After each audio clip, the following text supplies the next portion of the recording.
umuherwe Elon Musk yashinze ishyaka rye rya politike avuga rigamije kongera guha ubwisanzure abanyamerika kuko ashinja abayobozi muri icyo gihugu gukoresha nawo umutungo wa rubanda nkaho nta demokarasi yaba. Ku rundi ruhande, umuyobozi w'ikirenga wa Iran Ayatollah Ali Khamenei yongeye kugaragara mu ruhame nyuma y'uko intambara ya Israel na Iran yamaze iminsi 12 ihagaze. Muhawe ikaze.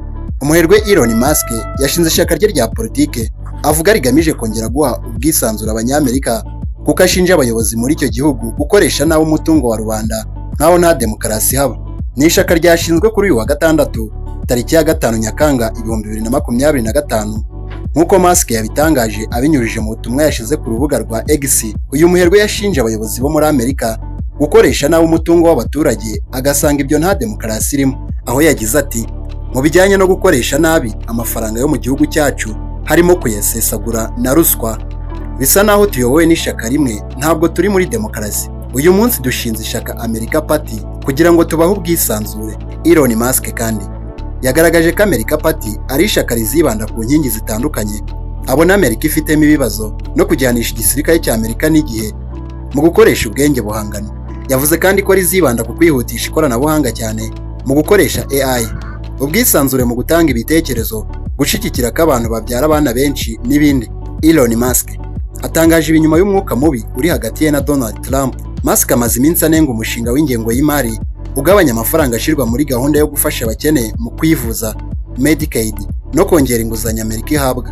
Kuva uyu mushinga watangazwa wateranyije Donald Trump na Elon Musk, ndetse uyu mugabo ahita atangaza ko yavuye mu nshingano zo kuyobora ikigo Doge yari yarahawe na Perezida Trump. Aherutse gutangaza ko ubutegetsi bwe buzareba niba bwakwirukana umuherwe Elon Musk ufite ibigo bikomeye birimo Tesla, SpaceX na X nyuma y'aho bagiranye amakimbirane. Ku tariki 6 z'ukwa karindwi 2025, umuyobozi w'ikirenga wa Iran Ayatollah Ali Khamenei yongeye kugaragara mu ruhame nyuma y'uko intambara ya Israel na Iran yamaze iminsi 12 ihagaze. Intambara ya Israel na Iran yatangiye kuwa 13 Kamena irangira nyuma y'iminsi 12 impande zombi zirasana amanywa nijoro.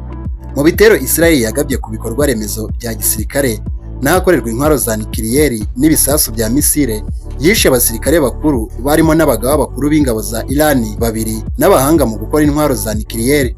Ayatollah Khamenei yahise ajya mu bwihisho kuko Israel yavugaga ko igisubizo cy'amahoro mu burasirazuba bwo hagati ari uko ubutegetsi bwa Iran bwahinduka.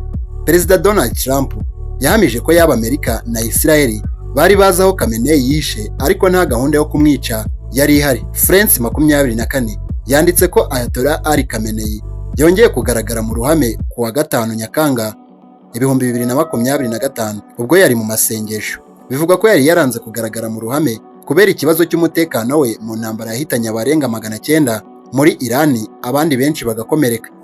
Murakoze kuba mudukurikiye. Reka ikiganiro cy'uyu munsi tugisoreza naho ubutaha.